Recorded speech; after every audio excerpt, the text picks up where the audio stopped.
How to merge playlists on Spotify. To get started, first of all, open up the Spotify application on your phone. You will be taken to the Explore page over here. On this page, go to the bottom panel and tap on your library. Then, tap on Playlist at the top. From the options, select one of your preferred playlists. Then, tap on the three dots right here. Now, from the menu, scroll down to the option Add to Other Playlist.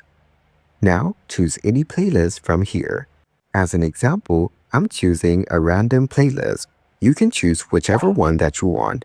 And as you can see, it has been successfully added. To make sure, just go back and tap on the playlist to see if they merged. And as you can see, both the playlists has been merged perfectly. So, by following these simple and easy steps, you can easily merge playlists on Spotify.